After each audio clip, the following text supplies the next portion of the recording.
Hello everyone and welcome to episode 5 of the How to Adult podcast. I'm your host Sam, joined once again by Thomas. How are you, mate? Hello, I'm good. And welcome back to the podcast, Jack. Hello, mate. You were off 2 weeks ago. How are you? I'm good. I'm back. It's nice to be back. Definitely. Yeah. Actually alive. Actually, I am here. I do exist. He didn't suddenly just remain in a coma for 2 weeks after he hurt himself before episode 3. Definitely did not happen. So, of course, last week was Tom and I's 2.5 hour ramble. This week, Jack, what have you been watching, playing for the past 2 weeks? Absolutely nothing. No, I'm joking. Watching. Gonna say that my evidence says otherwise. Yeah. Watching, I have, like most other people, I have been watching Falcon Winter Soldier, just because I've been glued to that thing. Like, it's become an addiction at this point. I thought I was gonna leave it, Out of the ones that they've released, Falcon Winter Soldier is probably one of their better ones. Oh, 100%. So far, at least. I was thinking of just leaving it to the end of binge watching the entire thing, and I made the mistake of watching it when it was on, and I don't regret it. No, you're hooked now. I am hooked. I'm waiting for that final episode. It's got its claws into you. Oh, Isn't that what you're planning, Sam? You're waiting till the end? Or I don't know when I'm going to start watching just it. ignoring it I'm just going completely? to find at some point to sit down and watch all of these Marvel shows, but I don't know when. Have you watched WandaVision yet? I haven't watched that. Guys, I haven't watched Ant-Man and the Wasp. I haven't watched Doctor Strange. Are you sure you're qualified to be part of this podcast? Yeah. I mean, we're gonna to check your references. We're gonna need 2 references from you. I mean, I waited until, Tom, was it before Infinity War or before Endgame that I was round yours? Because that's the first time I watched Ragnarok. First time you watched Ragnarok was before Infinity War. You came down... Yeah, you came over... Wait, yeah, no, it would have been before Infinity War because it was around when Ant-Man and Wasp came out. Because you came to mine with Ian and Ben, because me, Ian and Ben were going to watch Ant-Man and Wasp, but we invited you, but you couldn't come. And then when we went down, it turns out that we were there too early anyway, because we turned up on the wrong day because somebody had bought the wrong tickets. But yeah, no, so that would have been before Ant-Man and the Wasp, but yeah. I love how you managed to do that, like buy tickets for the wrong day. That is perfect. Oh, no. Not only did He bought them for the right day, but turned up on the wrong day. No, we bought tickets for a film that wasn't even released yet. We showed the tickets to the person at the door because we didn't know when the release date was. We messed up, essentially. But then it was made worse by when we showed them the tickets, they ripped the ticket, said what screen we should be in, went to the screen, sat down, and ended up at the beginning of Incredibles 2. What? Yeah. I mean, to be fair, that's not a bad replacement film. Yeah. But it's Except not I what was we went to watch. I was with Ian and Ben. They had no interest, so we left. I mean, I'd have still stuck there for Incredibles 2. I would have. We at some point need to talk about all the great like Disney Pixar films. That's a podcast we need to do at some point. We really do. Jack, anyway, you were saying. Oh yeah, the game question and the film, well, the watch question. Falcon Winter Soldier has been a lot, and weirdly, I got back into Battlefield 5, which kind of just came out of nowhere. Okay. Because I started playing Zombie Army 4 was free on PlayStation Plus, and the trilogy had been free like a while ago, so I started playing that in a co-op thing, and then went back to 3 for like the Zombie Army trilogy for a little bit. And then, for some reason, I suppose it kind of makes sense, but like shooting Nazi zombies made me think, you know what, I want to play Battlefield 5. I guess there's the war link there, but that's about it. And okay, I don't know how you made that link. Other than the fact that they're both set in World War II, that's it. That's the only link that there is. But yeah, no. Oh, wait, and they're both kind of shooters. But yeah, no, I started playing that again and remember that it's genuinely quite a fun game, which surprised me. But yeah. Yeah, you sometimes forget how good a Battlefield game can be because, you know, it's either buggy or sometimes the multiplayer can just be ferociously dull. I don't know. I actually like the multiplayer part. That's like my favourite part, even though the war stories are really good. Because I like, instead of COD or something, or it's just everyone running around like in their face, quick scoping, just murdering constantly. With Battlefield, especially the modes that I play, it's a lot more tactical, it feels. And like there's a lot more team-based and squad-based, and like you can still be doing well even if you're not murdering people every 5 seconds. So like I play the medic class quite a lot because I get most of my points from just running around into just danger and beyond, rezzing people and like chucking health everywhere. And I enjoy the fact that I can do that and play a shooter at the same time and still be helping my team, even if I'm not killing, like even if I'm not the best at winning fights and stuff. I'm still there. I get what you mean. Like there is a certain thing with Battlefield, and that it is more of an objective-based game. However, that doesn't stop the majority of players, I mean myself included, whenever I play a Battlefield, running around just like charging headfirst into battle and not thinking tactically. That does happen sometimes. You do notice the ones who are doing that. Yeah, I get what you mean in terms of playing the support classes though. When I play Overwatch, I play most of the time, because just the way the multiplayer throws me into it, I end up playing as a support class. And I've started to enjoy playing a support class. That being said, that doesn't stop me. Obviously, the thing with Overwatch is even support characters can deal a reasonable amount of damage. Especially if you can play them well. Yeah. Damage Lucio!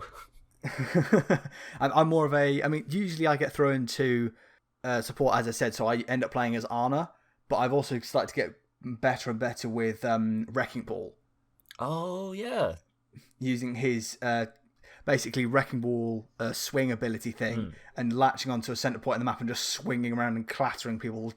It's so much fun, just swinging around and hitting someone and sending them like flying the other side of the map. How are you finding the tanks at the moment then? Because I've heard not great things from tank players at Overwatch at the moment. Like I've seen loads of memes pop up of just there being massive wait times for damage, wait times for support popping up, and then every team always needs tanks. Yeah, I'm still finding personally that obviously most people want to play as damage dealing assault classes.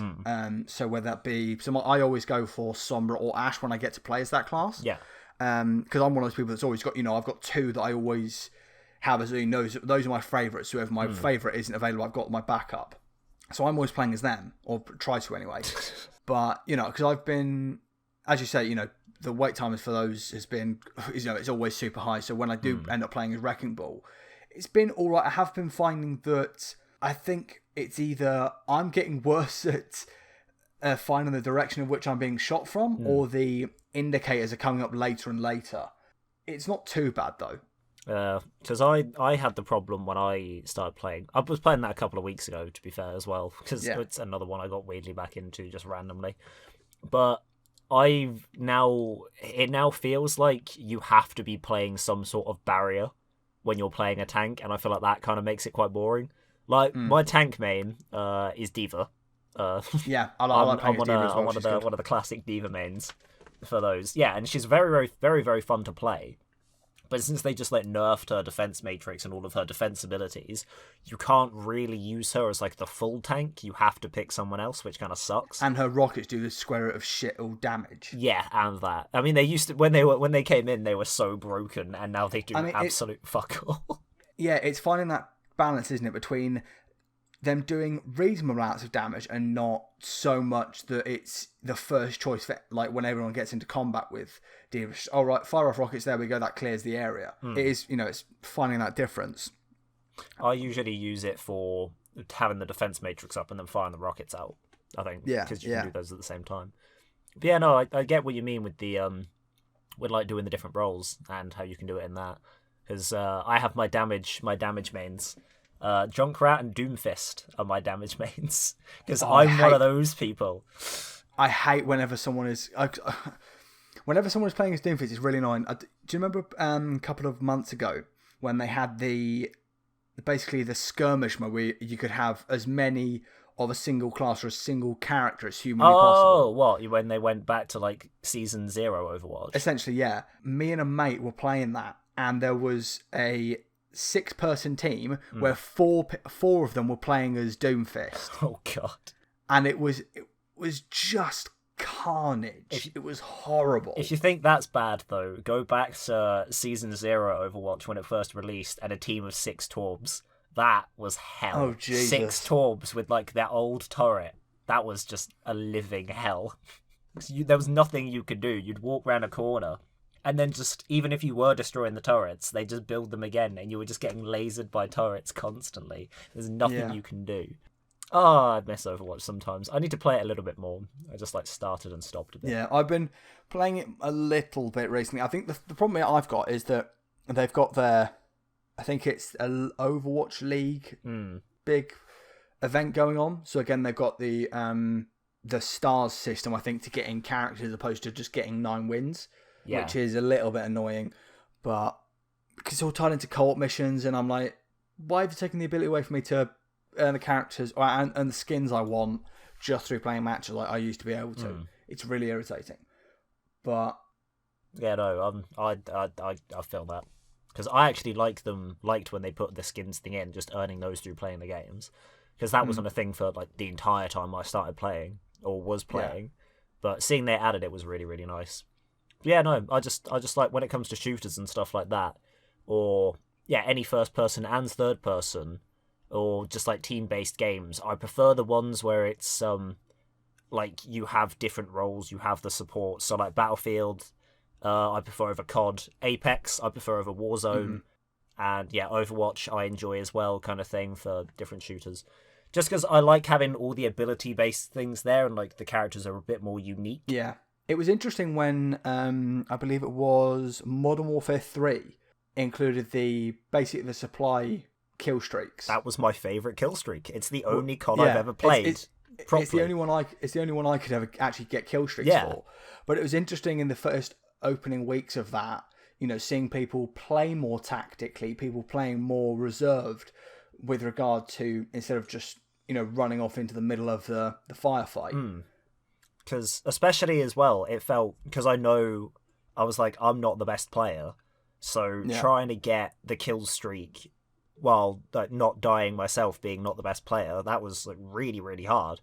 So having the option there for it to not reset, and actually being able to get some decent support things like the UAV, the radar jammers, and like the higher end ones, even the stealth bomber, which was a bit of a surprise to have in there. Yeah. And like the highest tier with the Juggernaut suit, where it had the pistol instead of the minigun kind of thing. Well, the pistol and the riot shield.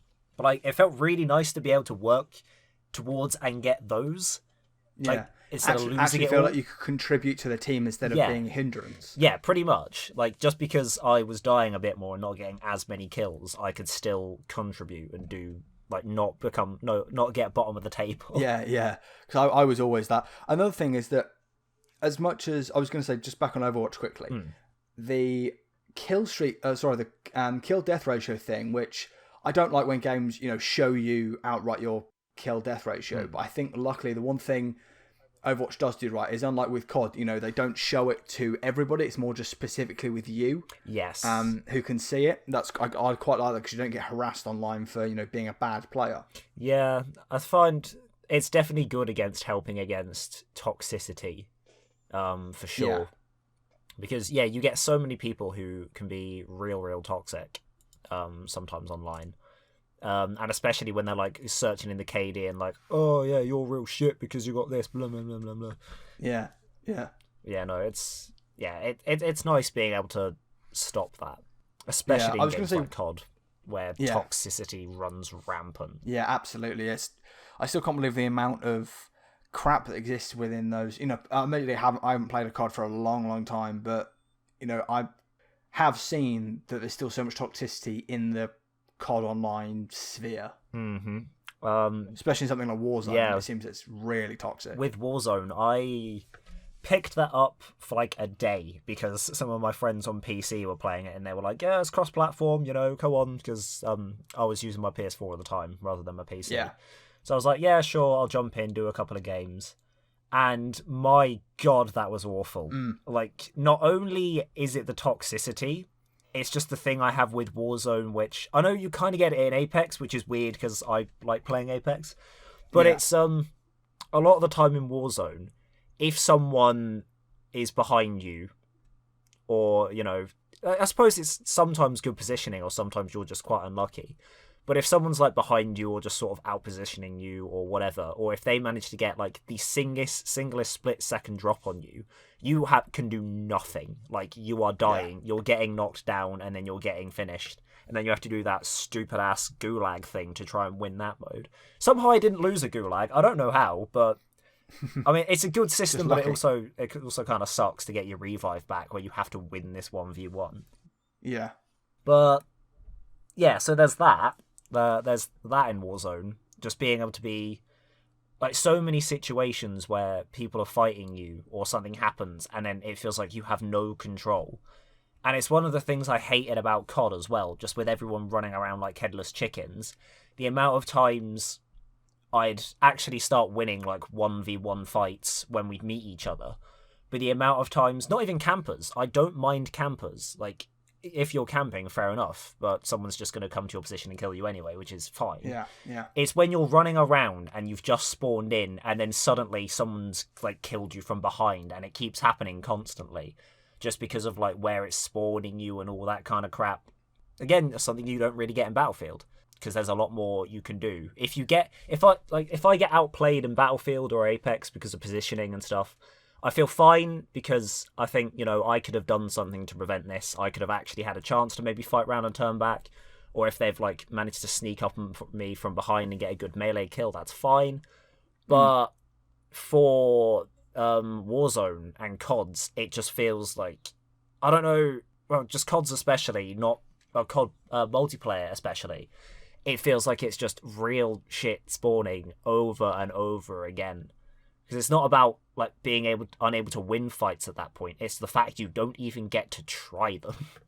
Well, it's shit spawning, and then this is a problem that CODs have for a while: the shit hitbox detection. Where you run around a corner and because the hitbox extends slightly behind you, then they've managed to pick you off, which is really annoying. I was also going to say that I know this is more of a general online games problem, but I feel like Call of Duty was the main culprit for this, and that's whenever I play a team game like Overwatch, like Apex Legends, for example, ideally you'd get on voice chat, get in with your team, and communicate. Yes. But because of COD, because of experiences I've had with COD, and obviously, as I said, other online games do contribute to this, I don't want to get onto voice chat because I know I'm just going to have some dickhead just being a pain in the arse, like not trying to be a helpful teammate, just to critical. Oh look, this guy's a mug. He's being useless. Like, no, mate. Let's work together. Let's work properly. Yeah. And try and win this match. Yeah, no, I definitely feel that. A lot of it is essentially like the no honor amongst thieves thing. Yeah.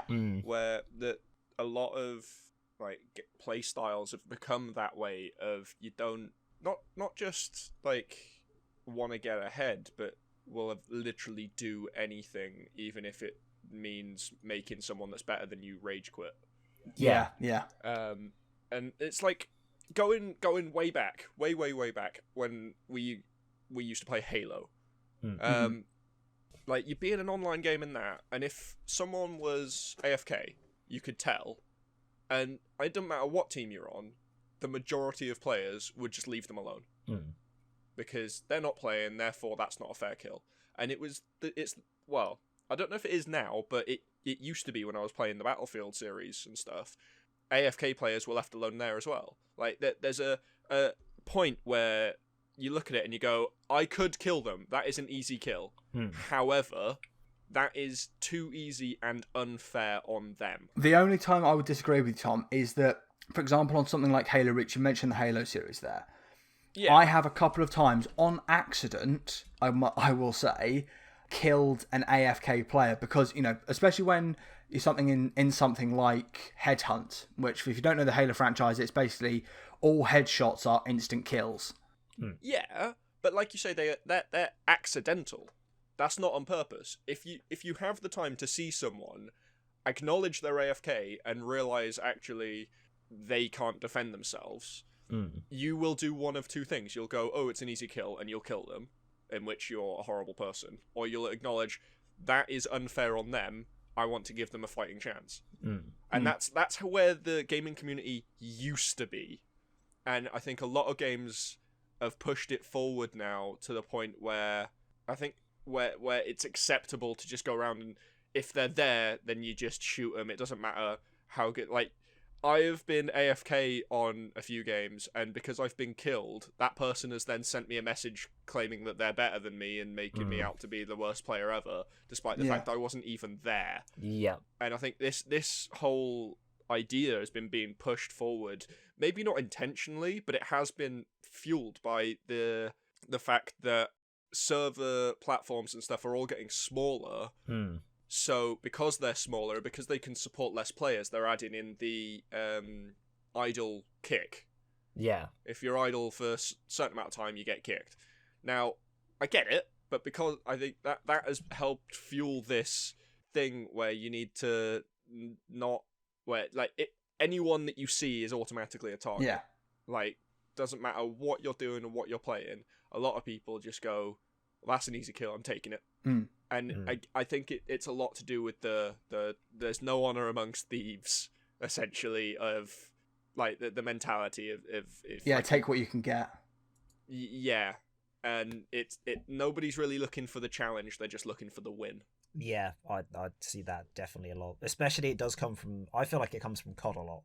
Because you see a lot of posts online as well with people being like, oh yeah, they wouldn't have survived COD Modern Warfare 2 lobby on Xbox. And it's like, is that really something you want to be pushing? Like, those things, I didn't have an Xbox, but those things were like, just people absolutely tearing the shit into each other. Modern Warfare 2 wasn't actually that bad compared to, like you say, Warzone is now. Yeah, but like, that was the beginning thing. And then it just kind of made it, everyone thought, yeah, it's acceptable to just absolutely berate and belittle someone online just because it makes you feel good. Like, what? Tom, can I disagree with you there? I think Modern Warfare 2's lobbies were bad, mainly because, you know, you had lots of young kids who were, you know, effing and blinding and dropping racial slurs. Yeah, but I think the difference is that because, and this is going to sound weird, because a lot of those what would be, you know, young kids who were being called effing and jeffing are now playing Fortnite. I think it's changed that. An interesting note, I was rewatching basically Danny O'Dwyer retrospective on the PlayStation 3, and he was talking about its online service and how realistically it wasn't as good as the Xbox 360 because of an interesting point that he made. Because the PlayStation 3 didn't ship with a microphone, obviously it meant you couldn't talk to your friends, but it also, on the flip side, means that you can't, you know, put your headset on and in F and blind your opponents in something like Call of Duty Modern Warfare. It's a really interesting coin, isn't it? That on the one hand, it's bad because you can't talk to your friends, but on the other hand, it's good because you can't go insulting strangers. Yeah. I'd say especially the PS3, I'd say the problem wasn't the fact it didn't come with the mic. I'd say the problem was the fact it didn't come with a party system. Because Xbox Live has, from what I'm aware, it's like, even from the 360, it's had the live chat party system, where if you wanted to just talk to your friends in a game, you could do that in that lobby. For me, it's a private, basically, call. Yeah, pretty much. But for me, whenever I wanted to play something like any sort of game with my friends, we'd have to use the in-game chat. Oh, okay, and I see. Yeah, that meant everyone. There was no private lobby. Like, if you wanted to talk to your friends in a game, you'd have to be doing that in the game chat where everyone else could hear you. That's what I'd think the problem with the PlayStation was. I mean, because they did end up adding like a whole friends system on that a couple of months after the PlayStation 3 release, didn't it? Because obviously, as you said, the 360 and Xbox Live had already had that pretty much from the get-go. Yeah. With its new. But I wanted to just quickly say, because I do want to get onto. You mentioned you've been watching Falcon and Winter Soldier. Yes. I want to get onto that in a minute, but I want to ask you one question here, Jack. And I don't think Tom plays Overwatch, so just a question to you. I don't. That's why I was silent. Yeah, we talked about the Overwatch system of, like, you know, grinding to get these skins. What is the skin that you've worked the hardest? Like, you've properly gone, you know, sat down and gone, I need to get these wins tonight because I want that skin. This just for Overwatch or like in general? Yeah. Overwatch. Just for Overwatch. Actually, no, sod it. any game, but I want to hear your answer for Overwatch, because I want to hear Tom, like, if there's a skin that Tom has just, as I grinded his ass off to try and get. Overwatch, I don't think, because for me, like I said, when I started playing Overwatch, and like before, it was added after I stopped playing it regularly, when you could grind for the skins. So it was more like the loot boxes thing. So it was more like I'd grind a lot and play a lot of games with my friends to like get the level up to get the loot boxes, especially during events. And I think it was one of Lucio's skins. I think it was the Jazzy Lucio skin. Yeah. Just because it also changed like the music, which I really liked, and because Lucio is my main, like he's my overall main. While playing Overwatch, I think that's what it was. Okay, because I was going to say mine was, because there were two, because I've been playing it more and more recently, and obviously they did the seasonal event stuff, and I remember that I was, because my main, like anytime I get support, my main is Anna, or Anna, however you want to say her name, and I remember going, I want that gingerbread, because her gingerbread skin is really interesting. Oh, because it's like it's a red color change. It's like it's basically made her look like Mrs. Santa Claus, but it's really funnily done. And I was like, I want to get that. But also there was the clay soldier Bastion. Was it Bastion? Is it Bastion? No, Bastion's the turret. Yeah, Bastion's turret. What's his name? That's really annoying. I think I know. It's really the annoying. one you're on I forgot his name. But yeah, no, I think I know the one you're on about, because I think I've seen it when I was browsing. He's a support character. Baptiste, that's him. Thank you. Yeah, Baptiste. He's got a really cool, basically clay statue skin that they did in the Chinese New Year one last time, and it's a really cool skin. And I was like, I remember sitting down and going, because I think I had like 4 or 5 days left to get it, and I'm like, nah, sod that. I'm gonna do these 9 games tonight because I want that so badly. Yeah, I totally understand that. I would do the same if there was a skin that I really, really wanted, to be fair. So I was going to say, so branching out on that, so you said that not in Overwatch. Is there one in another game? And Tom, same question to you. Is there a skin in any game that you've seen and gone, I know I need to do, play this number of matches or get this number of wins to get it. I'm going to do that now.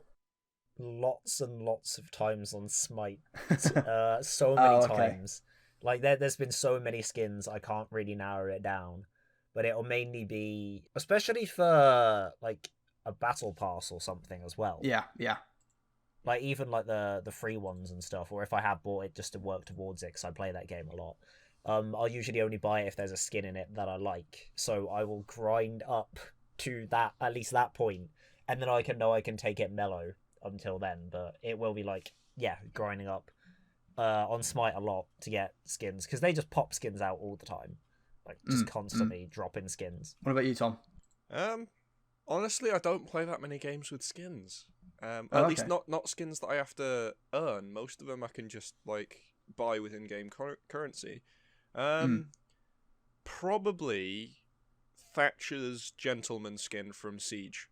With the, the nice, like, grey patterned suit uniform and the bowler hat on top of his gas mask. I think that's probably the most I've done, because I've been trying to do that and then equip all of his guns with the Union flag paint job as well. Just the full-on gentleman. Pretty much, yeah. I'm trying to turn Thatcher into a proper gentleman. It doesn't work though, because he's got a northern accent. But hey, he could be a northern gent. Yeah, but yeah, no, I think I don't really play that many games that you have to like earn skins through.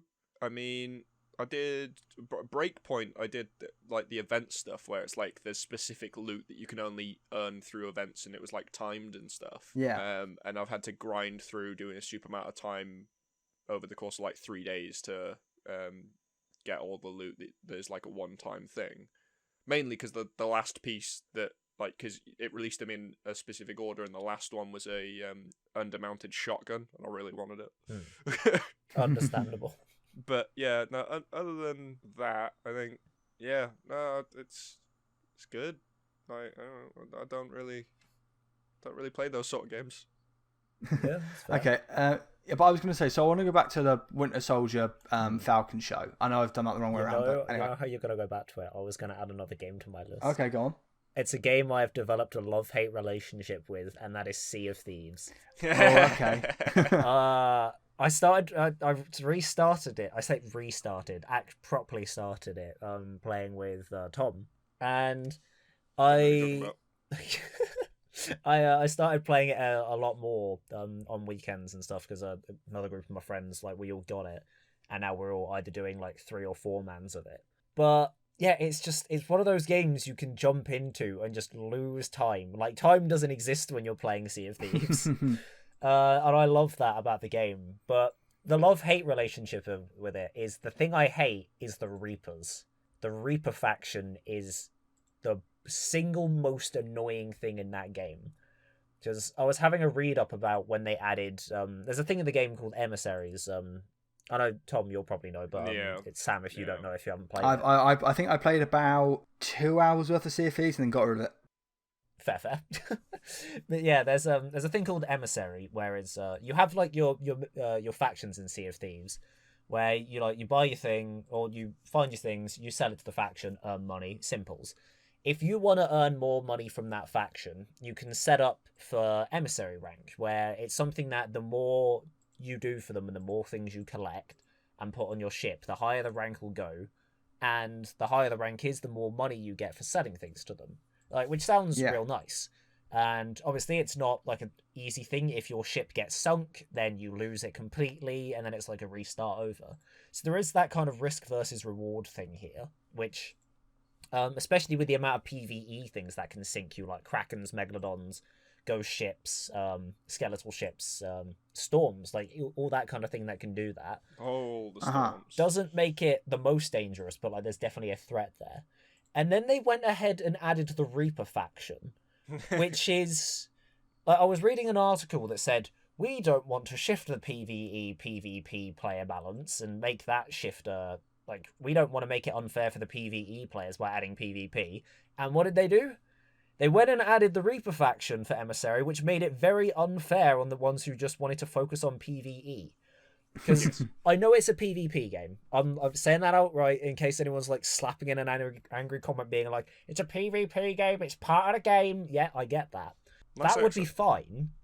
What the Reaper Emissary does is it gives you a flag that lets you see every single other emissary, and your job is to basically go fuck their day up. So if they've been grinding out to get their emissary rank and they're just going around, I should say, when you're a Reaper emissary, people can see you on the map, so they know roughly where to avoid. But that doesn't matter when they can also see you. So if you're just trying to do, obviously you've got your PvE threats around. If you're just trying to do like your farming and stuff to earn some extra money, the Reapers can just rock out of nowhere, like, and most of the time it'll be someone who's some PvP god, and just usually fuck your day up so hard, and just get rid of all that progress you grinded towards, because they get a beacon on the map that shows you where you are at all times, which I think kind of sucks. And you could say the retaliation for that is, well, you could just not pick up the emissary rank, right? But if you want to earn money and get the opportunities to earn more money, you have to then grind their emissary rank to be high, which would be fine if the Reapers didn't get a beacon of light onto your location, kind of thing. Yeah. It's like, I'd say it's fine them having the faction, like the PvP faction, and for them to go around and sink ships. The part I don't like is the fact that the Reapers can see you anywhere on the map and just go hunt you down like that. That I feel is unfair for the ones who want to do more PvE focus. Yeah. Which, yeah, it's a love-hate relationship with that game. Especially if I've just like grinded up a load of things and I've managed to get my emissary rank a bit up. And then on the map I can see a Reaper ship going towards me, and I look out in the distance and then like there's like this fully kitted out PvP Reaper ship. Like, look at all these PvP awards I've got, and I'm just like, please stop, no. Yeah. Why have you done this to me, game? Yeah, it's a love-hate thing. Okay. Yeah, I played it for 2 hours and I was like, oh, I just can't see myself playing this for a lot longer, so I'm just going to uninstall it. I know Tom goes back to it fairly regularly, don't you? Yeah. Yeah, every now and again. But yes, I was going to say, I want to talk about Falcon and Winter Soldier. Yes. Now, I'll caveat this with I haven't seen it yet. I haven't seen any of the Marvel shows yet, or at least the new Marvel shows, I should say. But from what I've heard, gents, it's quite good, and it's less mixed episodes than WandaVision. Yeah, so what we're going to do is we're going to drop all the spoilers now. No, I'm joking. Yeah, no, it's definitely a lot less WandaVision. WandaVision was just weird. It was, how to describe WandaVision without spoiling WandaVision? Weird. It's weird. It was a weird opening, it had a weird middle, and the ending was just strange. But it was weird, but it kind of Doctor worked, Strange. I think. No, not Doctor Strange, but I personally think it kind of worked. Yeah, it but did. It was weird. But it was weird. Yeah. A lot of it didn't make without sense. giving anything away. Yeah. In a word? Huh? What? It's not... It is consistent, but it's also very not consistent. I know that's not the proper wording. The inconsistencies are supposed to be there, though, which is what makes it weird. Like, the first 2 episodes are designed to be bad. They are supposed to make it look strange and put you off ever so slightly because you're supposed to have the feeling of something isn't right here. And they do it so well that it's just creepy. I think they did it so well it actually threw away some of the watch base a little bit, because the watch base were like, what the fuck are we watching here? Honestly, let's bounce. No, honestly, right? If they hadn't started changing it up in, I think it was episode 3, I would have stopped watching it. Yeah. If they continued what they were doing in episode 1 and episode 2 into episode 3, I would have stopped watching it. Like, I was getting to the end of my thing. I watched episode 1, like, right, okay, that's weird. I'm not sure I want to watch the second one. Yeah. They might improve it, though. Okay, we'll watch it. And then I watched the second one, like, one more chance. If they don't fix it, then I'm going to stop. Like, and I did decide I wasn't going to watch anymore. It was Yayan that messaged me. It's like, have you watched it yet? I'm like, no, I can't be bothered. It's terrible. He's like, you haven't watched the latest one, have you? And he got me all hyped up for it. So I then went and watched the third one. I'm like, okay, fine, I'll keep watching. Yeah. So yeah. It's just weird. They did a weird, twisty thing on it that in the end made sense with a massive... the studio did a massive weird thing as well with some of the hires that they did for certain characters. Yes, that was very weird. But... Without giving away anything, to see that character, that actor walk in and claim that he is that character and then be like, what? It's weird. It's so weird. Brain hurts. But I like it. Without giving anything away either. I'm trying not to spoil anything, but yeah, that was It's really it's after watching it I thoroughly enjoyed, but it's so weird. Yeah. The Falcon and Winter Soldier. Falcon and Winter Soldier, I have been hooked since episode 1 purely for the fact, alright, trying not to give anything away again. Falcon, so it's not really giving anything away. Episode 1, obviously, Falcon and Winter Soldier, Falcon's in it. Yes. Yeah, Falcon he's got a is new definitely outfit. He's got a new outfit. This is not spoilers, but he's got a new outfit from when he was in Infinity War and Endgame. He has since got a new outfit because of reasons.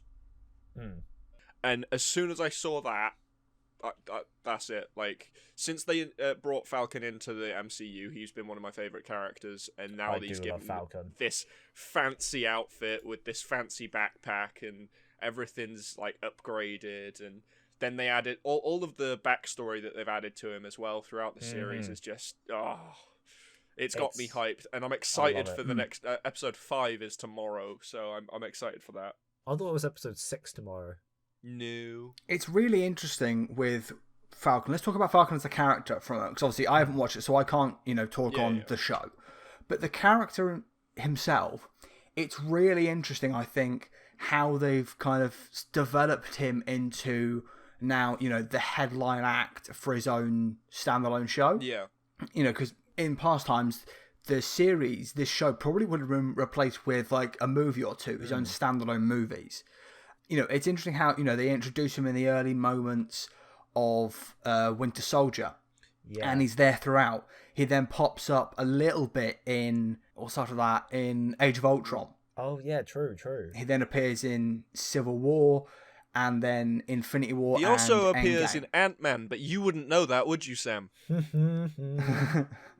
Oh yes, he does. Yes, I've seen that clip. I've seen that clip. You're just avoiding Ant-Man. Then it's got nothing Ant-Man to is a do good film. with the films. You're avoiding the character, because anytime the character turns up, you're just like, no, I will not acknowledge this exists. I tell you what it is, Tom. It's Paul Rudd's ageless face. Paul Rudd plays It's a very creepy. good Ant-Man. I know he's been in some really weird films in the past, I but thought- Ant-Man he plays a very good Ant-Man. But I thought Paul Rudd was like early to mid 30s. And then I found out he was like 50, and I was Yes. just mind blown. Like, It's when you look at the MCU and they're all playing like 20 to 30-year-olds, and then you realise that actually they're either like teens, early 20s, or 50 plus. Yeah, pretty like much. Yeah. they're all playing that middle gap that none of them are the actual age of. So Even I mean, Anthony Tom Mackie Holland, is not Tom Holland. no, it is Tom Holland, Spider-Man. Oh yeah, I was thinking Tom Hiddleston. Yeah. There's too many Toms. There's too many Toms. There's I'm too sorry. many Toms. Have you not realised just how many Chris's they've got? That's true. Pratt, There's a lot of Evans, and what Hemsworth. Yeah, through Christmas, I forgot about that. Oh god. But back to the point. Yes, right. Point. You were making a point. I was making a point. Yes. Yes. Oh yeah. It even happens to Tom Holland. Like, he's playing a 15, 16-year-old Spider-Man, and he's in like his early mid 20s. Yeah.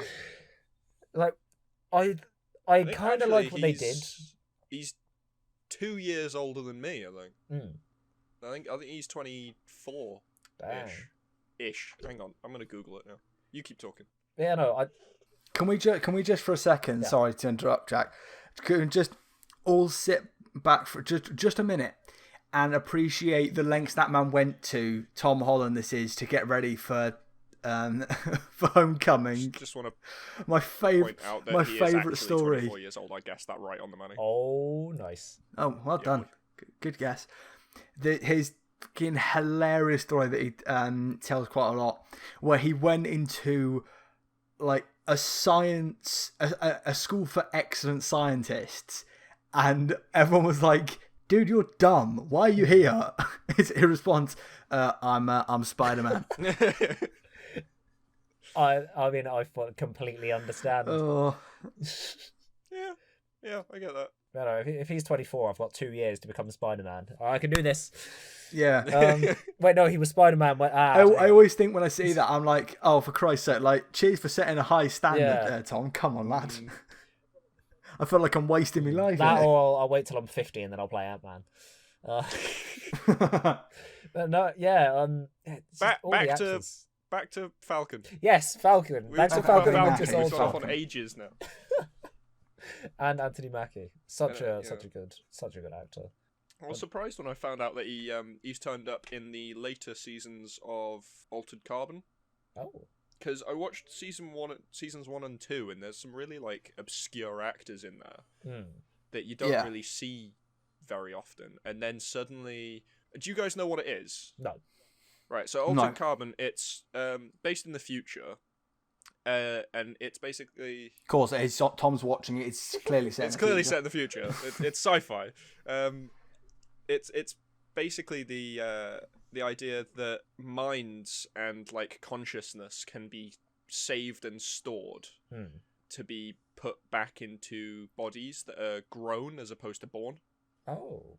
So like obviously like standard, you're born, you live, you die is still happening, like naturally, but like the really really rich people can now afford to like have like a spare body made and their consciousness like saved every sort of few hours a day.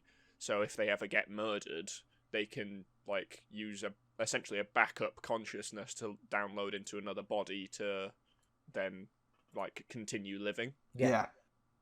and I can't remember. It's been a while since I watched it.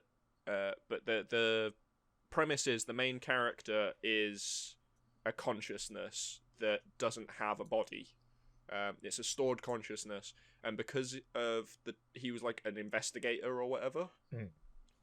So he was saved for some reason. And this rich guy gets murdered, and obviously goes to a backup. And because obviously he didn't, it's like a standard, like you would save a game. Yeah. There were unsaved bits that died with the initial murder. So obviously he didn't get to see who killed him and stuff like that. He just knows he was murdered. So he pays out and gets this guy's consciousness downloaded into just a random available body. And then's like, you need to solve my murder. And that's pretty much the opening for season 1. That sounds pretty cool. But somewhere along the way, like I stopped watching it after a while, but somewhere along the way, the guy's body, I don't know if it was complications or whatever reason, but he dies and they re-download the consciousness into a different body, which is Anthony Mackie. And so now he's playing as the actor. Anthony Mackie is now playing the lead role, and they've basically taken it a little bit like a Doctor Who route, where they can change out the lead role whenever they want. But it was just so strange to see him in it, because if you look at any of the previous stuff he's done, it doesn't look anything like how, because this is really dark. I mean, UK 18. It's R-rated essentially. There's nudity, there's gore, there's violence. There's swearing, it's out there. There is essentially no holes barred style filmmaking as well. The effects of the gore and stuff are really graphically detailed. Yeah. So it was a surprise to see that he's even thought about doing something like that, let alone managed to actually get the part and become the main character. Yeah. Because everybody looks at him as well, that's Falcon. He's one of the most wholesome characters of the MCU. Mm-hmm. And now he's running around effing at people and shooting people, and I think at one point he blew a guy's head off. Literally, the guy's head exploded. I want to see this now. It's on Netflix. Altered Carbon. It's there. It's just I'm sorry, right? But let's be honest. You say, Anthony Mackie's one of the most wholesome... Well, Anthony Mackie, sorry, Falcon, one of the most wholesome characters in the MCU. He's basically Vulture. Oh my god, he is. He's... what? Just because... The wingsuit can block bullets. They've both fought Spider-Man. So it's got all kinds of bits of crap on top of it. What you're saying is Iron Man is essentially Ironmonger. I haven't watched Black Panther. That's not Black Panther. If he wears an iron That's suit, the first Iron Man film. Oh, Ironmonger. Oh my god. Sorry. I was thinking of Killmonger. Yeah, sorry. Well, Black Panther and Killmonger essentially is it. Just because they've got the same tech does not make them the same person. Well, I mean, Jack is right. They've both fought Spider-Man, so they are essentially the same thing. Then again, I'll give it to Vulture. To be fair, Vulture tried to kill Spider-Man. He did try to kill Spider-Man. True. Whereas Falcon wasn't there to fight him. He was there to get around him to go do a job. Spider-Man turned up to stop. That sounds like fighting, Tom. That sounds like a fight. It was a defensive fight more than him turning up to literally try and kill him. To be fair, did both of them end up being caught in webbing? Yes, they did. They are the same. No, Vulture I'll give us actually. Yes, he did try to kill Spider-Man, but I mean, Falcon's probably killed lots of people before. Collateral damage. Since that's such a big thing in the MCU, let's look at that. Tom, did you see Leipzig Airport? That was partly Falcon's fault. How many people were there? Next to no one. How many people were on the barge that Vulture split into 2 pieces in Homecoming? How many of them died? None of them. I have no idea. None in both it didn't instances. show it. I mean, you could say the same. There were none for, in both instances. Sokovia, even though Falcon was only there for a little bit. Falcon turned up afterwards, didn't he? Him and what's his face with the jetpack. There are others. Was Patriot for one film and then went back to being. Yeah. They didn't keep War Machine. That's it. That's Why didn't they keep Iron Patriot? That would have been so cool. Oh no, I like War Machine better. Yeah, but like have 3 of them. Yeah, no. So which one are you today? Are you Patriot or are you War Machine? I was gonna say going back to Vulture. It's like he's got a book of nicknames. He's like, I can't choose which one I want today. It's like coats. A box full of it's spray like, paint. War Patriot. War Patriot. That's a film, isn't it? I'm pretty sure. Probably. No, I Am Patriot. I think it's a alternate reality. Iron Machine. There we go. Iron Machine. That's his new nickname. But yeah, no, I was gonna say go into Vulture again. To be fair, yes, he did like try and murder Spider-Man, but all the civilians, you know, they were all saved, and he knew someone. Like, there's a high chance he probably knew someone was gonna save them, and he was doing it for a good cause. We can get down to the nitty-gritty of actually their tech isn't the same, just because they've both got wings. Because Falcon uses a high-powered jet at the base of the central of the backpack, whereas Vulture uses turbines based in the actual wings themselves. He uses Chitauri tech, doesn't he? Yes. Because I'll give it to Vulture. He does it for a decent, well, at least at the start, and his people were doing it for a decent cause, because they were just a bunch of workers who got shafted by. Yeah, but you can say the same about what's his face, Mystic or whatever, the glowy ball head guy from the second Spider-Man film. Mysterio. Yeah, Mysterio. There we go. I don't know Spider-Man enemies. I don't know. Mysterio seemed more evil. Yeah, Mysterio was always evil. His plot was always to take down Tony Stark and then take down Stark Industries via Spider-Man. Why? Because he felt... Why? Because Tony Stark bought his tech and then was like, I'm going to use this for practical purposes and make a joke on stage. And then didn't just buy his tech. He hired him as an employee and then afterwards had to lay him off. The same exact reason that Vulture had. No, Vulture was a different thing. They were workers that were laid off. It was a different company in different circumstances, but it's the same basic circumstance of workers that were laid off. So they used tech to get back at the people. And can we also point out that these two groups of people, same reason, and for some reason they want to go after a teenager in a spider suit. That's only because he was trying to stop them. They didn't actually care about Spider-Man until he started to intervene. They weren't deliberately trying to murder him from the get-go. Mysterio was. Mysterio was going after him because he knew that... Though.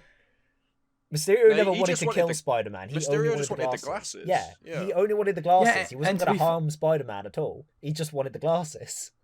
That was one of the weirdest films to see Jake Gyllenhaal in as well, because again, he's like Paul Rudd. He's one of those actors that you look at him and you're like, you're not supposed to be in this type of film. You're supposed to do really bad, cheesy romantic comedies. Why are you... Is Jake Gyllenhaal also 50, 60 years old or something? I'll Google and find out. But yeah, he's just one of those. Hang on, he is 40 years old. Oh my god! I've got to say, he plays a fantastic psychopath. He does. It's kind of scary, especially when he's got the beard going as well. Because when he's clean shaven, he looks the most innocent person in the world. And as soon as you give him a beard, he looks sinister. And I've got to say, just a side note, when he has in Far From Home, when he has the ED goggles on, or the glasses on, he looks pretty cool. Yeah, he does. Yeah, no, he was never trying to... But yes, my point, Vulture and Falcon are essentially the same thing. And the difference, there's a reason that Vulture is a little bit better than Falcon, and that's because he warned Spider-Man. Falcon just went after him. You're aware that Falcon and what? Falcon and Spider-Man are on the same team. They're Avengers. Were they at the airport? Were they at the airport though? Oh my god, you two are impossible. Also, yeah, wrong. Vulture is better because not only does he warn Spider-Man, not only does he warn Spider-Man and be like, "Don't do this, otherwise I will try and kill you." Spider-Man then saves his life because Spider-Man's a good guy, and then when Vulture's in prison, and then when Vulture no, I don't know who Spider-Man is. No idea. Where'd you get info from? Yeah, is it Shock? No, it was when Scorpion, because it was Matt Gargan when Scorpion's like a little birdie tells me you know who Spider-Man is. He's like, no idea. Do you know something else? So you're right, Jack. Vulture is better than Falcon. Do you know something else? See, when Vulture went to prison, he protected Spider-Man, and it seemed like he was quite reformed. But did Falcon protect Spider-Man when he went to prison? No. There we go. They've both been to prison as well. Same person. I didn't see Falcon starting a Protect Spider-Man club in what's it they call it, the Raft? When they were all sent there. None of them reforming for breaking the Sokovia Accords. So I'm ignoring everything you're saying. Vulture, played by Michael Keaton, who also played Batman. Oh dang! Yes. Is 69 years old. To be fair, he did look quite old in the film. Yes, he is. Bloody hell! Means he was what, 65? He's a September baby as well. When he did that, yeah, it was in his like, mid-60s when he played Vulture. Both criminals. He did Batman in 1989 and Batman Returns in 1992. Oh, that's nice. And it was Birdman, wasn't he? He was also Birdman in 2014. Wait, what? Yeah, no. Tom, I know you're probably not listening, but Sam, another point is they are both criminals. Go on. Because Sam broke the Sokovia Accord, and then they were on the run for like 2-3 years or however He's long. been pardoned. In a jailbreak. He was pardoned, but Vulture could theoretically also be pardoned. We don't know. Who knows? Same person. I thought Vulture could be an Avenger. Dead. Vulture could have, I don't know, become an Avenger. God, could you imagine? I've now got this image in my head of the Avengers and the Sinister Six being swapped. Can I just... Actually, I can't point it out either because it's actually a key point in when... It's a spoiler. It's a spoiler. There's a point in the latest episode, in the second... You're welcome, Tom. Not the latest one, but episode 3. There's a point in episode 3 that would clear all this up, and I know for a fact, Sam, it would change your opinion on this whole thing, and you would join my team, but I can't use it because you haven't bloody seen it! I am largely we're not joking, actually claiming they're the same person. I know you know this. I know you know this. It's all a piss take. We're not saying they are genuinely the same people. I hate you. But they both have a hate wingsuit. you so. But so let's clear that up. No, let's clear it up. So I am saying that Vulture and Falcon are basically the same type of hero, but Vulture is the worse person than Falcon. I'm going to give you a time code and a character, Jack, and then you will understand where I was going to go with it. Captain America, the last scene in episode 3. I'm pretty sure that inverts the law, which means that if he's a criminal, that makes him a good guy. Wait, hold on. I'm just thinking back. Let me get this up on my phone so I know the part I'm big thinking thing of. that exploded. Yes, that bit. Right. There we go. I understand. And when I say exploded, I mean I'm in reference to exploded throughout social media, and there was no actual explosion in the series. The thing that just exploded on the internet. Yes. Yeah. No. Lots of people hate John Walker for that. Yeah, I'm not surprised. Yeah, big old explosion thing with Mr. Captain America. Yeah, but nobody actually thought about it. If you go into... is the character's name John Walker? Or is that the actor? That's the character's name, yeah. John. Yeah, hang on then. Because he was never designed to be Captain America. Ever. I know in the comics, the actual character of John Walker... I'm pretty sure the actual character of John Walker in the comics is... Captain America at some point. He takes over Captain America for something like 3 months before deciding, due to one reason or another, depending on what you're reading and what you're looking at, that wasn't for him. And he becomes US agent. Yeah. Which is essentially the Punisher of the flag. Like, he becomes Punisher, but whilst also wearing the Stars and Stripes. Yeah. So, what, Tom? You mean like when Flash Thompson basically becomes Punisher, but with a bit of supernatural superpowers when he becomes Agent Venom? Much. Yeah, he just, in some of the comics. Like, I mean, with someone that is called Super Patriot as well. Like, what a name! These are just a few of his names. I mean that's a bit of a red flag, isn't it? So, referred to as Captain America in the comics when Captain America went missing. Yeah. wasn't dead, did actually turn up at some point, but Captain America went missing, so they replaced him with John Walker, who took on the Captain America role. Later then became Super Patriot and eventually US Agent, which is essentially a assassin for hire, except he worked for the military. The one thing, though, with those is, could you think of 2 more generic names? Very generic. Super Patriot and US Agent. I mean, yeah. No, I will say for I don't know, would it count as a spoiler? What episode is it? It's still it's still going on about the 3 part. I'm not saying like things that happened, but I'm gonna say, we all out here. Hold on, wait. Sam, just in case, remove your headset, and then I'll type in, because I don't want to. It's not a spoiler, but I don't want to accidentally like give too much away in case I accidentally do. But yeah, just take the headset off, and I'll type in the little thing. Okay. And you can come back. Perfect. I'm gonna mute my speaker. There we go. So Tom, you saw the big thing for episode 3, but we all out here pretending that like Iron Man or someone else wouldn't have done the same if it was someone close to him. Like, we know he would have because he's done it before with Bucky. However, he didn't go on a murderous rampage with Bucky. To be fair, okay, he's still got his heads off, so I can like say a little bit more. Spoilers. It wasn't a murderous he didn't go and like he was straight up trying to kill Bucky. Like, he was gonna straight up murder the shit out of Bucky. Iron Man. Yeah, we're not talking about Iron Man. Iron Man has always been mentally unstable. It was a character trait that they installed in right at the beginning. Captain America as a character. Oh yeah, no. I'm not saying Cap even when he lost Bucky in the first one, he got mad. He beat the guy down. He didn't kill him. He then went on and found the ringleaders, beat the ringleaders down, didn't kill them. No, I'm just the saying, point is, like, you people, don't go on a murderous rampage just because your best friend died. Just people saying, John Walker's so bad, he did this, blah blah blah, and then everyone out there forgetting we know Tony Stark would have done the exact same thing if it was the same position. Tony Stark did it in private, I not mean, in front of the public. But would he have though? Like, if you'd have found out and it was in the public eye, I reckon he'd have still tried.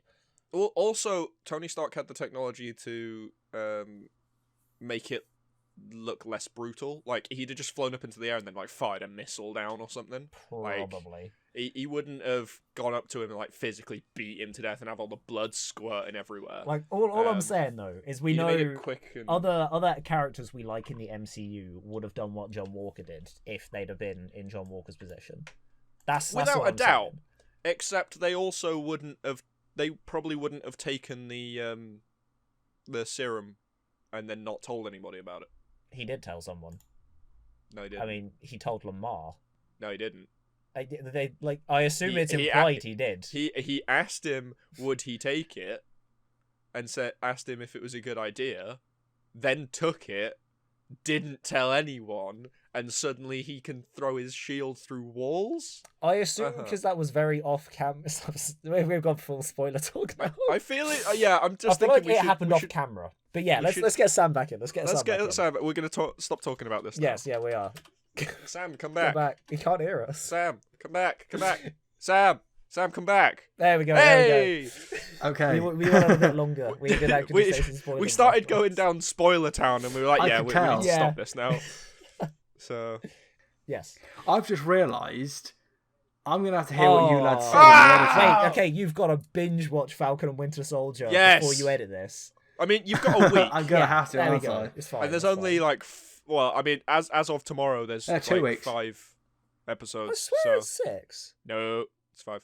Because we had... Nope. What? Episode 4 was the boat. What? Episode 4 was the boat. Episode 3 was the shield. Episode 2 was the country I can't remember the name of, and episode 1 was the introduction. Oh, yeah. You have to remember they're all quite long. They're about an hour-ish long each. True. So there's a lot of information in each one. Yeah, no, that is true.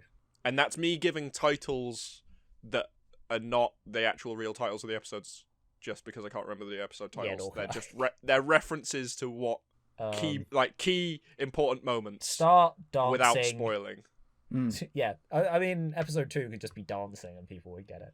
I will try and binge watch it over the weekend, and then when I'm editing it, I'll go, oh yeah, and then you'll be like, you'll be streaming your own opinion probably of what we just discussed. Probably. So I wanted to quickly just shift attention for a second to, obviously we covered a little bit there about obviously Winter Soldier, Falcon and the Winter Soldier, and the whole stuff with that. There was something that we mentioned in, I think, the first episode, and it's now officially out, and we've seen the responses to it. The Snyder Cut is out, lads. From the charlatan that is Zack Snyder, the man who spent more money than more money than the original movie, and saw all the mistakes that were made with the original movie and went, I'm going to rectify those, and oh, look, surprise, surprise, it's a better movie than the original dog piece. Yeah, I mean, from what I've seen of it, it looks actually a lot better. Because not only did he go back, he was supposed to just use footage from that was already shot and maybe do a couple of pickups. He reshot more than half the movie. So it's not a Snyder Cut, essentially, it's the Snyder movie. It's worth it because it's actually, I haven't actually watched the whole thing through. I've seen lots of. It's 4 hours. It's 4 hours long. Christ. It's unreasonably but long. From what the 4-hour thing, read of it and the clips and bits that I've seen of it, it looks really good. Like he's added quite a lot of other special effects in and stuff. The main bad guy. So apparently the version that you see in the original Justice League film of the main bad guy, that was not the original design for him. That was the second design for him. Oh. Snyder has gone back and used the original design for him. And actually he looks bigger, meaner, and more non-human. Because the one that was used in the original film was... he just looked like a guy wearing a hat. Whereas the new one actually incorporates the headdress and everything and all the armor. And I'll tell you what, Sam, I'll send you a picture for you to put up on the YouTube video now. There you go. Okay. Yeah. So it'll be up fancy now. Fancy one, and it looks so good. Compared to what the original one looked like, it is so good. I mean, do you guys watch Corridor Digital? No. They do a show on YouTube every week where they're special effects artists essentially, and they look at clips and scenes from films and evaluate them. And what they did for this when the Snyder Cut came out is they did a side-by-side comparison of the original one to the Snyder film. And it's something... Yeah. Have you both seen the original release of this film? You have no interest. Yes. I had no interest. Through it. If you have no interest, you don't mind me saying this. You know the bit at the beginning with the Amazons, Sam? Yeah. And she grabs the box and she goes and runs out and they hit the big sticks and the doors come slamming down as she's running out of that temple. Yeah. So they played that scene from start to finish, side by side, the original release and the Snyder Cut versions. The Snyder Cut version is something like 30% longer. For that entire scene, he actually added... Well, he didn't add anything. He used, obviously, the footage that was there, but he extended it, and there was slow-mo bits, and like it took a lot longer for her to get through that really long corridor than just seeing her at the beginning and at the end. My question, though, is, so with that scene, where obviously they're chasing the cube. No. Sorry, Steppenwolf's chasing the cube. Have they removed or replaced the god-awful sound effects? I think they overhauled everything, because actually, so at the end... Because you remember how terrible the stock sound effects they used in that. Like, when someone gets hit, it's like just a standard metal clang sound. Just a bonk. No, they've overhauled it. From what I saw, for this scene specifically, they probably, if they did it in this, they probably did it throughout the majority of the film. They overhauled everything. So like in the original cut, she runs out the temple, the door gets locked, and she gets on a horse, and they start riding away, and suddenly Steppenwolf jumps through a wall. Yeah, that doesn't happen in the Snyder cut. She leaves the temple, she gets on a horse, and as she's riding away, at the point in the original release where he would jump through a wall, it goes to an extreme wide-angle, essentially a quote-unquote establishing shot, or what should be an establishing shot, and you see the actual temple starts crumbling and falling down into the sea off the cliff. And then suddenly, out of nowhere, he jumps up, and they made him look. They made it look like he's actually, there is a lot of power there, and the feel that they've given to Steppenwolf just in that opening scene when you first see him is so much darker and more aggressive, and like you can tell that there's a lot of power there. He just isn't using it right now. I mean, the thing is, right, for Justice League, so partly my problem is that, as I said, the fact that Snyder's gone, I'm going to remake this film and see what people hated about it, and then I'm going to change it. That's like, then it's not your version of a film, it's a completely new movie. As I've said, God knows how many times now. The other part, right, is that, so you look at basically, so from what I can tell, he's put chapters into this and given them all wanky quotes to open them. Like, that's such a bullshit artsy-fartsy thing. And that's like, just like, we got done with chapters in ages ago. Stop living in the past, Zack Snyder. Didn't. You utter mug. He didn't. Because, I mean, what was the last Zack Snyder film that you actually watched? Justice League. What, the original? Yeah. The original. Before that. I'm just going to double check. See, what you have his to check. films were. This is my point here. He does such a niche style of filmmaking that you go to a Zack Snyder film to get the Zack Snyder experience. That is the type that he does, like with Watchmen and with 300. Okay, so then before that, so BOS, Dawn of Justice, Man of Steel, all of those were garbage. What else has he done? I didn't mind Man of Steel. He's done Sucker Punch, which was a preposterous piece of shit. I hate Superman as a character. I think Superman as a character is just garbage, because you basically go, oh, we've got a superhuman that can do everything from fly and like shoot laser beams out of his eyes, and like, I mean, I agree with you. I don't like Superman as a character. Actually, like, I went into it expecting it to be bad, and actually I walked out rather impressed, because the way they did it was quite clever. Oh, also, I should point out they have used scenes and stuff from that and from Batman vs Superman in Justice League. Yeah. So I was going to say, the other thing, right, is that this man has the shitting temerity to set up, 2 sequels that are never going to happen in this movie? Like, sod off, Snyder. You're not going to get these. Just bugger off. He had to leave the first one because of family tragedy. You know, absolutely fair enough. You know, no one begrudges anybody who has to deal with family tragedy. But come on, the feeling that you now. don't like Zack Snyder. Leave the film as is. Yeah, I was about to jump in and be like, I'm getting the feeling that you're not the biggest Snyder fan. I don't know what it is. There's just something in what you're saying that just makes me feel like you don't like him. It sounds very resentful. Like, you're definitely not a fan of the Snyder Cut, I know that much. Yet he hasn't watched it. Yeah, because I don't want to waste 4 hours of my life.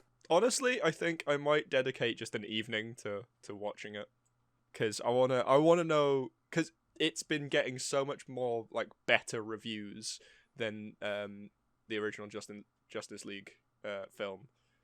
That everyone's saying it's so much better, so I'm gonna watch it. From what I heard, it at least once. That's not difficult. Yeah, to get better. Thank you for bringing that up, Jack. I was going to say anything's better than flaming garbage. Yeah, I've heard the original Justice League was absolute shit, so being better than absolute shit isn't the hardest. You could do a director's cut that was a director's cut of Suicide Squad, cut out half that movie, end it just before they go and all fight the preposterous Enchantress shit, and go, yeah, that's a better movie.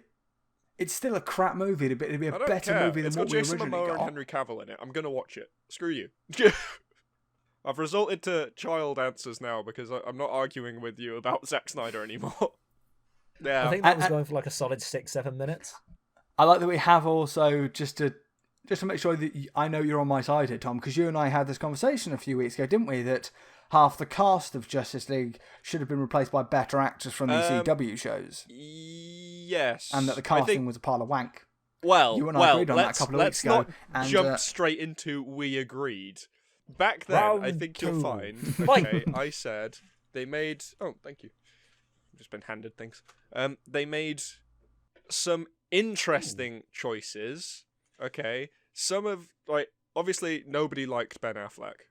Nobody liked Ben Affleck, but like I said with the Flash character, Ezra Miller did do a good Flash. I just think Grant Gustin would have been better. So you think that you think that Ezra Miller was a bad Flash because this guy, this other guy would have done a better job. Just because one person could have done a better job does not make that the person that is doing it currently a bad version of it. That's there is a sense of scale here. He did a good job with what he was given, but Grant Gustin would have been better, in my opinion. However, Snyder has also covered that in his cut of the Justice League, because apparently his new Justice League film. He's Barry Allen is never referenced as being the Flash. They just call him Barry. I leave you with that. I'd like to say, right, so okay, so I was being hyperbolic for a second there, as you could probably tell, but just genuinely, as we saw with Suicide Squad, there are some genuinely bad performances. Personally, as I said already, I don't care for Superman as a character. He's fine. Ezra Miller is fine as Flash. I think really the only person that actually did all right in their role was Gal Gadot. I think she was the only one that did a good job. I think everyone else was fine. What do you mean everybody else was fine? Jason Momoa is Aquaman. Okay, he's taken a character that everybody has decided is the worst character, and I mean he's the worst character in superheroes. Hot take though. People only like it because it's Jason Momoa and not because it's Aquaman. The Aquaman standalone film, okay, is one of my favourite superhero films. That is including MCU films.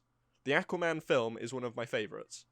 And I'm really excited for Aquaman 2 as well, that's coming out.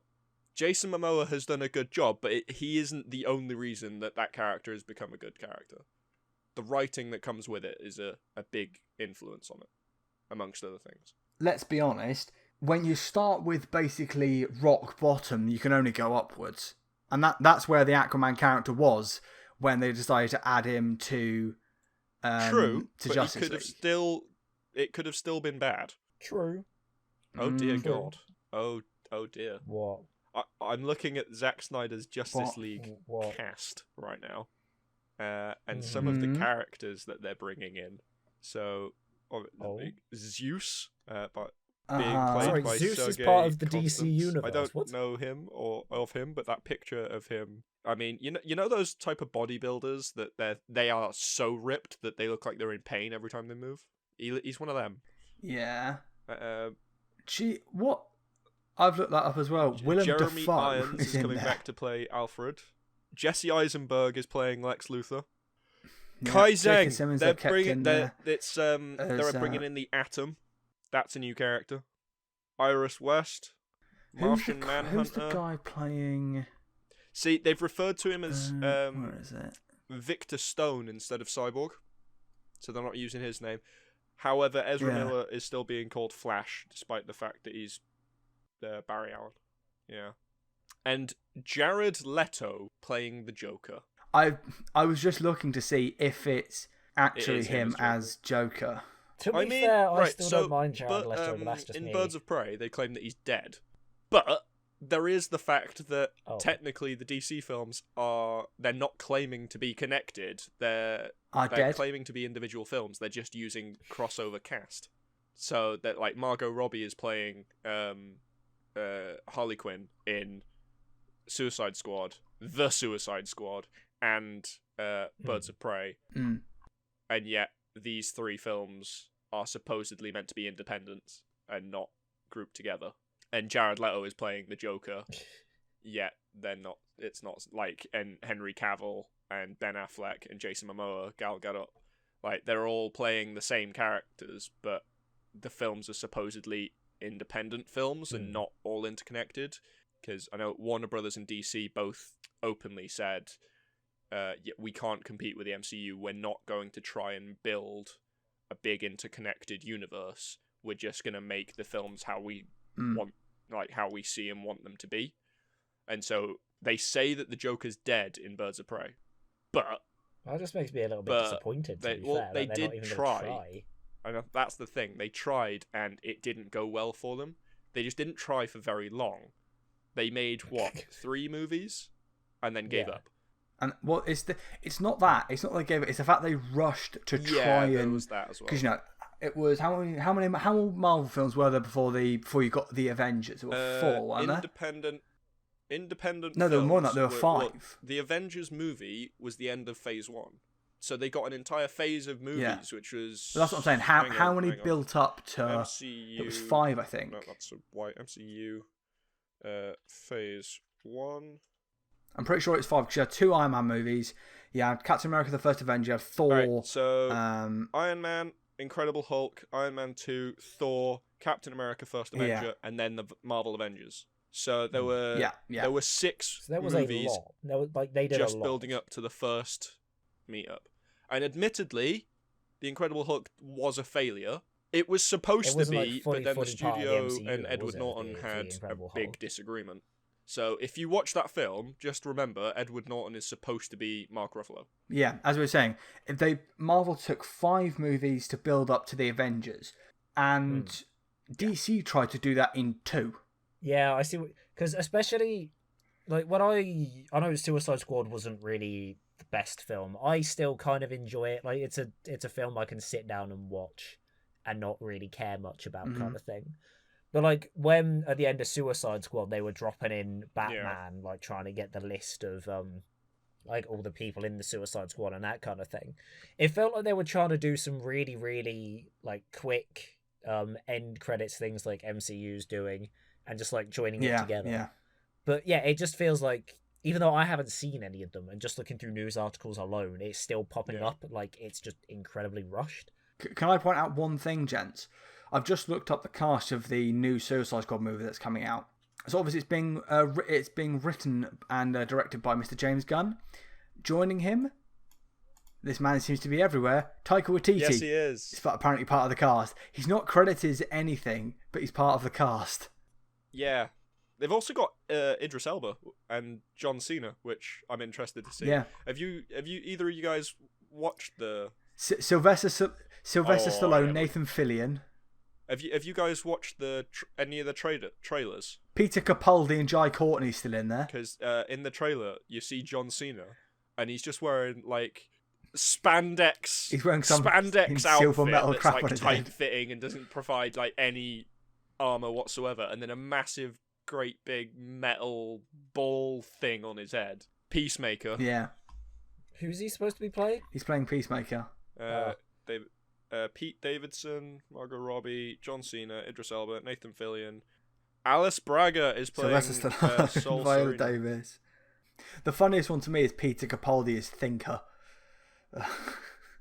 They're bringing back Joel That just Kinnaman cracks as me well, up for some reason. Rick Flag, which is good. Yeah. He did a good Rick Flag. Taika Waititi, Julio Ruiz. Or Ruse. I don't know who that is. Okay. Yeah, Jay Courtney as Captain Boomerang. Hells yeah. Yeah, have you seen Capaldi in his Thinker outfit? They basically gave him a bald cap with like veins and stuff sticking out. they've So they were got like, what could we a do? lot more Let's make characters here, Pizza though. Capaldi bold. Hang That's on, basically what hang they did. on. What? Will Smith is on this list. What? Not credited with any characters. I mean, he was in it With any last time, wasn't character, he? but he's here. Because You'd imagine that case Deadshot. Fluleborg and Sean Gunn, who's playing Weasel, and Fluleborg playing Javelin. Oh. So he's there. It might be that he gets an uncredited cameo appearance as Deadshot. Yeah.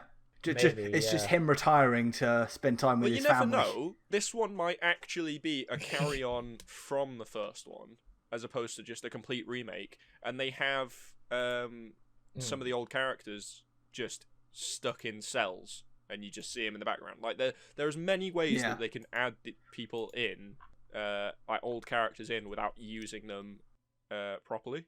Who else have we got? This cast list is really long. It's huge. I've just looked on something that was related to it, gents. Oh, crikey. They're doing another Venom movie. No, that's just a bad idea. Anything to do with Venom is bad. Another one? It's called Venom Let There Be Carnage. One was enough. Is it a sequel, or are they just like redoing Venom again? I'd imagine sequel. Tom Hardy, Michelle Williams, Woody Harrelson all returning. Naomi Harris is in it, apparently. Oh, dear God. Who else is there? I mean, it's fun. It's Tom Hardy, so. To be fair, I haven't seen the first Venom, but I've heard decent things. Yeah, I've genuinely heard decent things from Venom. Venom is awful. It's a terrible film. Okay, so I had heard good things. So let me just rephrase my thing. I had heard good things, and now you two are saying maybe those good things I heard weren't so good.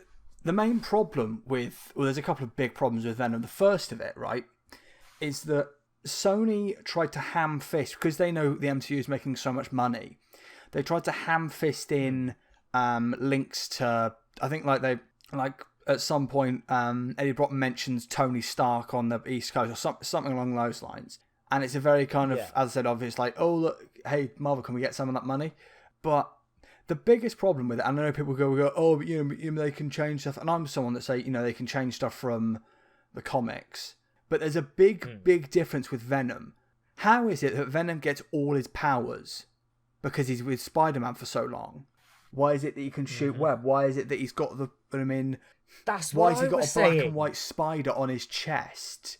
Because he was with Spider-Man. Because he bonded with him. Because the Venom symbiote found that Spider-Man was the perfect host. Just going, oh no, he came down from space and attacked to some random Eddie Brock dude. That doesn't work. I was saying to a friend of mine, like when he started, when he was saying Venom was really, really good, and like how it wasn't linked, and I was like, but how can you have Venom without Spider-Man? Like, you kind of, because how Venom is, like, it's such an important part of Venom to have the Spider-Man part. Like, you need it there.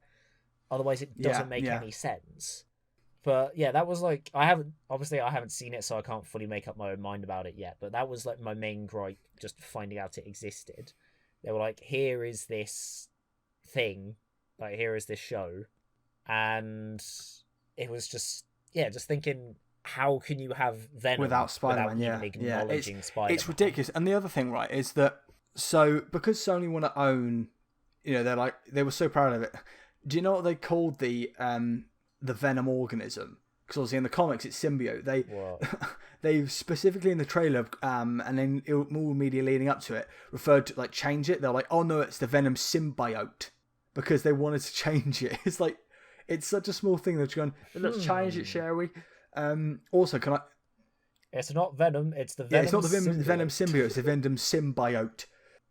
Also, side note, do either of you know how, because this is one of my favourite stories, do either of you know how the Venom symbiote in the comics loses its mind? I have and that goes little crazy. Interest in the character that I just ignore it, and I do not tend to pretend it doesn't exist most of the time. So during the Secret Wars arc, I only know this because it's such an interesting story. So in the Secret Wars, obviously, I think it's Thor, Hulk, etc. They're all like some alien planet, and Spider-Man's suit has been torn up. Now there's a panel that shows Spider-Man saying to, I think it's Hulk, "Oh, do you guys know where I can quickly repair my suit?" And there's, "Oh yeah, it's that machine over there." Now he goes up to it and presses it and opens it, and that's when the Venom symbiote attaches itself to him. However, the reason that Venom goes absolutely mental and goes crazy for its love for Spider-Man is in the comics. Like a minute before that, Deadpool had gone up and opened it, and the Venom symbiote had bonded with Venom for all of 2 seconds. Oh god! and then he detaches it because you know what's going on in Deadpool's mind. And there's a bit of dialogue, if I remember rightly, that's Deadpool admitting it would be cruel to have any creature look inside this head. And that is the reason, according to the comics, that Venom goes crazy, because it was attached to Deadpool for all of about 2 seconds. Brilliant. Well, attached to and the love for Spider-Man. That's why it became we still so need a live possessive of Spider-Man, because it had been attached to Deadpool for all of about 2 seconds. But we still need a live action Deadpool They Spider-Man, have claimed which that hopefully will happen. Deadpool movie. So the third Deadpool movie is confirmed. It is going to be made. Yeah. But they have not confirmed, but claimed that the third one will glance at being part of the MCU. Well, because apparently the actress that plays Domino doesn't know what her status is within the series. So obviously the first one was a standalone. The second one glanced at it being part of the X-Men series. So not because obviously like you see all the X-Men in that corridor and stuff. It's a minor thing in the UK release, but in the unrated version, there's a few more hints here and thereabouts. Yeah. And the fact that Juggernaut is in it. And he's the exact same design that's in. The only difference is he's not played by Vinnie Jones. So like there's a definite like thing there for the second one. So they've claimed that the third one would be more MCU related. I don't know whether that's going to be it's in the MCU or it just connects to it somehow or it just hints at it somehow. Yeah. Well, I mean, he referenced I feel like the it'd be X-Men Deadpool stuff quite heavily in the second one. Well, he did in the first one as well. It's like, come on, you're going to come see the Professor. And he's like, which one, McAvoy or Stewart? Yeah, he's like, which one? Yeah. These timelines are so confusing. Yeah. But I love that line so much. The potential is there, especially with the Spider-Man No Way Home film coming out as well. Well, yeah, with the rumours that's going to be like Tobey Maguire and Andrew Garfield all going into it. And also apparently Daredevil. Tobey Maguire has confirmed that he is definitely part of it. Yes, so is the actor that played Doc Ock in the second Spider-Man film. He's confirmed that he's coming back as Doc Ock. I'm loving this. As well as Miles Morales, the guy that does Miles Morales. There's going to be Miles Morales character in there, and he's going to be part of that. Because obviously Donald Glover is, I imagine, already attached to it. I'm just waiting for Donald Glover to take on the Prowler persona. I'm waiting for that. Really? Yeah, because he's Aaron Davis, isn't he? In Far From Home, not Homecoming. Yeah. I totally forgot Donald Glover was part of it. I need to watch the two MCU. Not my favourite, but they're good movies. I mean, I have a bias for Spider-Man because he's my favourite. It's Spider-Man and Batman are tied for my favourite. I can't choose which one. As all hell.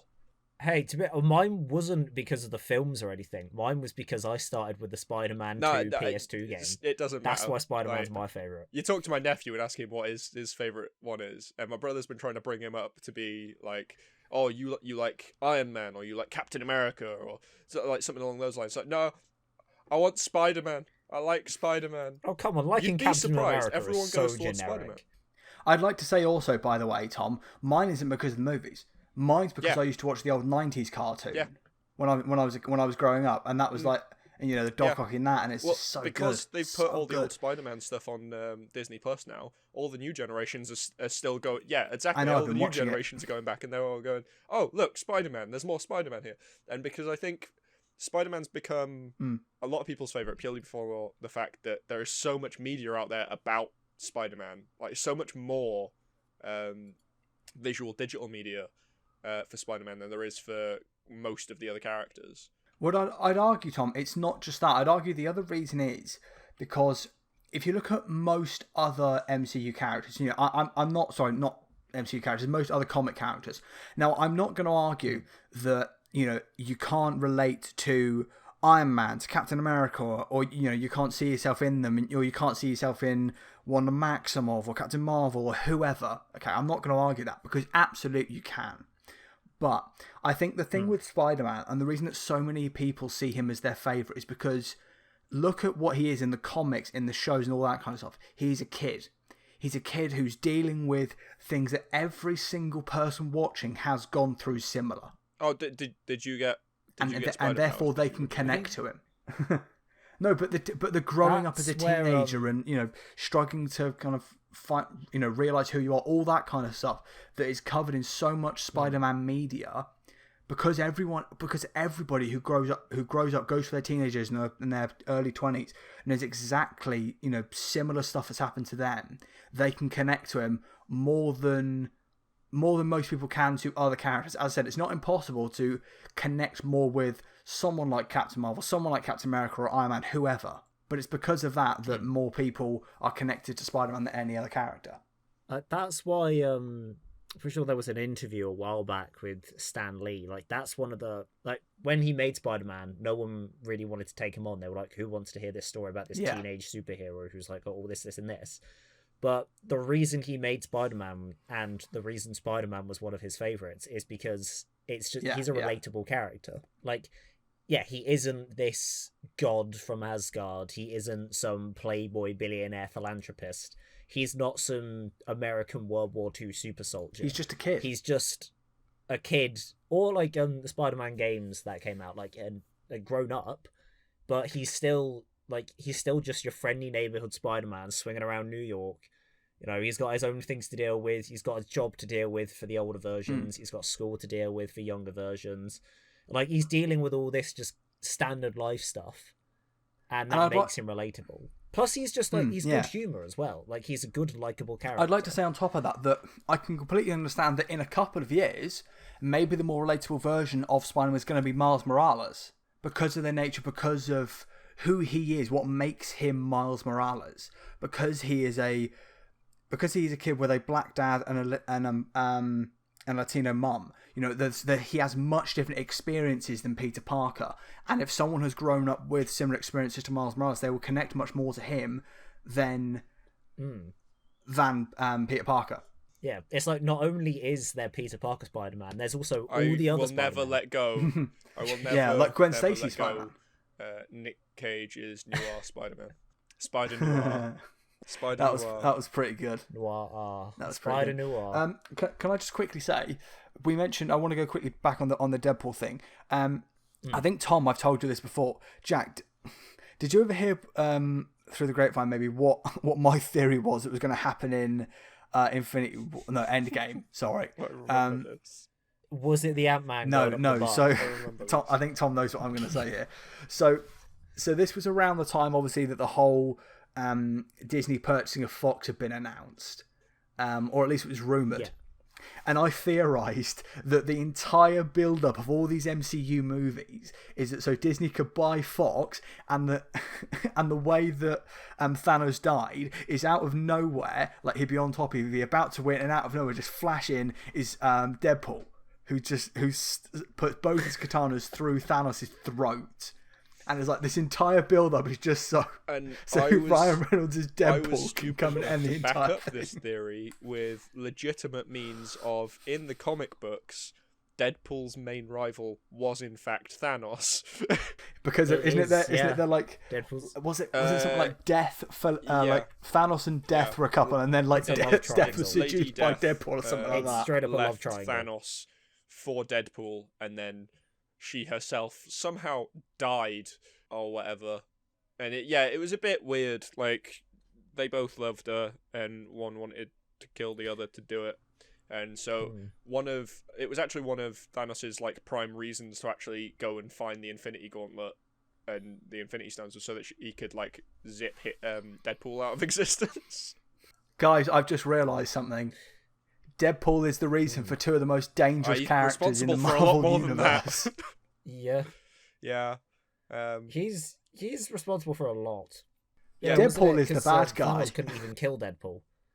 Because not only could Deadpool, like Deadpool can't die, not only is that a thing, but also if Thanos by some miracle actually managed to kill Deadpool, Deadpool wins, which is because why then he can be with Death. Thanos never actually tried to kill him. He just wanted to hurt him a lot. It was theorized actually how to kill Deadpool. So, it depends on your classification of death. So you could kill the personality that is Deadpool by destroying the brain. Yes, the physical tissue would regrow, but his memories would be gone. It's the same that happened with Wolverine. But that doesn't happen with Deadpool. Deadpool keeps his memories even if his head's destroyed. They went a bit further. The only way...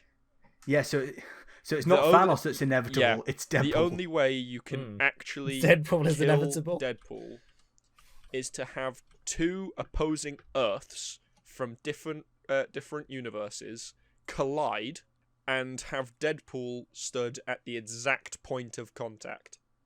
It's the only way he can... That's the only way you can kill the Merc with a mouth. That's it. There is no other... And this isn't just me. Like, there is research behind this that people have done. That is the only way. Otherwise, like, you can wound him, you can hurt him, you can make him brain dead, but to actually have him dead, like, and not coming back ever with no hope ever, that is the only way. Deadpool is the, like, everyone talks about, what's the name of the X-Men character that they killed off in... they killed it from First Class. I have no idea. I didn't keep up with the new X-Men, X-Men films. Oh, it's really annoying. I can't remember. With that, with my complete brain farting there, I think it's time to end, boys. Is it? How long have we been going? I believe so, yeah. What? It's almost been 2... Yeah, we're coming up on 2 hours. It's almost been 2 hours. And I believe, Jack, you've got to scoot off in just a little bit. So, self-promotion, gentlemen. Jack, you can go first. I've got a Twitch. I've got a Patreon. They're the things. Oh, I have a Twitter. Streaming on Twitch recently, haven't you? Them's is the things I have. All with the same tag name. Yes. All with the same tag name. Luna Vampirus. Patreon is. It's all in the L comments. Vampirus, I think, like the / and then the it's Twitter all in is the just like at Luna Vampirus. And it's it'll be in the description. Tom, what have you been? Can't make me. You got to plug? You can't make. Fine, you fine. I will. Everybody knows mine. It's all over the place. It's all down in the description. I've got Twitch, YouTube, Facebook, Patreon, Twitter. Anything else you could possibly imagine, it's all down there. There's a couple of Discords as well, but to get those, you have to go through my other pages. You have to put some effort in. And who would ever put effort into your pages? My God. That's my point. What about you, Sam? What you got? Oh no, it's too late. It's time to end. Not enough time. Oh, sorry. Oh dear. Oh well. Oh no, it's such a shame. Twitter.com/Wilbur_99, YouTube's The Football Network, and Bloody Brilliant Games, all linked in the description of the video. And also, officially, as of last week, we are now on Spotify, no longer on SoundCloud. Lads, we are officially a Spotify podcast.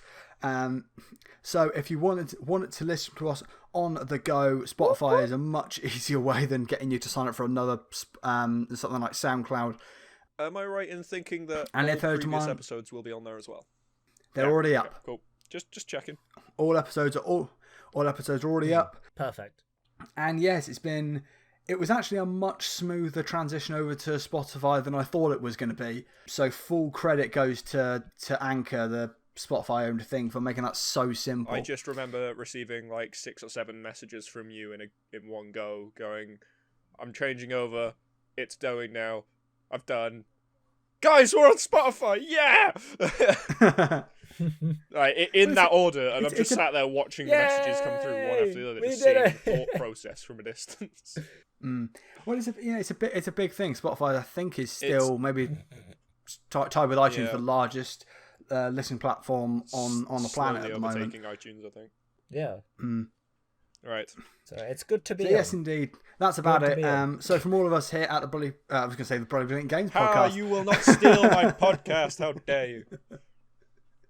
Here at the How to Adult podcast. Thank you. Thank you for listening to this episode. As Tom said, all the previous episodes are on the YouTube channel and also now, as we said, on the Spotify page. So go and listen to those if you haven't already. And with that, we shall see you in 2 weeks' time, where, unlike this week where we said we'd have something special, we're going to try and get something very, very special sorted out for next week. But with that, as I said, we shall see you in 2 weeks' time. From all of us here at the podcast, thank you very much. Bye-bye. Bye.